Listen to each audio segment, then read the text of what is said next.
So under 2025, may determination yung current government na ipagpatuloy yung sinimulan nila magmula pa noong 2022. Pero dahil nga nagbago ang panahon ngayon, iba na ang presidente ng Estados Unidos, ay baka magkaroon ng adjustments when it comes to implementation. Kumpiyansa ang Marcos administration na ituloy ang foreign policy nito, partikular tungkol sa pagpapalakas ng defense cooperation sa ibang mga bansa at pagtatanggol sa sariling teritoryo.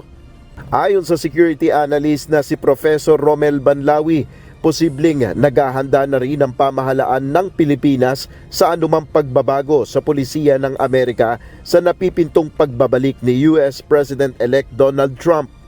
Isa sa mga dapat pagtuunan ng pansin ay ang maaaring pag-atras ng US sa ibinibigay nitong military aid.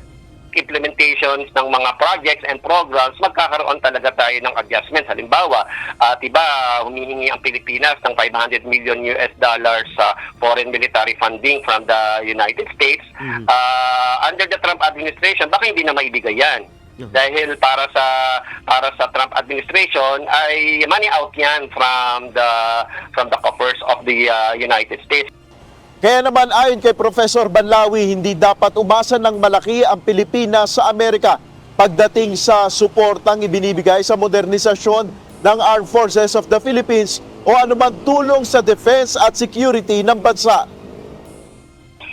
Kung magli-rely tayo sa Estados Unidos, kasi under Trump administration, ayaw niya na maging burden yung ganyang klaseng mga alliances sa Amerika. Kaya dapat mag-adjust, mag-ready tayo, mag-prepare tayo. Depende kung anong ipe-present natin sa Estados Unidos. Kung may papakita natin sa Estados Unidos na napakahalaga na ipagpatuloy yung pagbibigay ng military aid sa atin at ma-appreciate ng Trump administration yung kalagahan noon, ay pwede magpatuloy.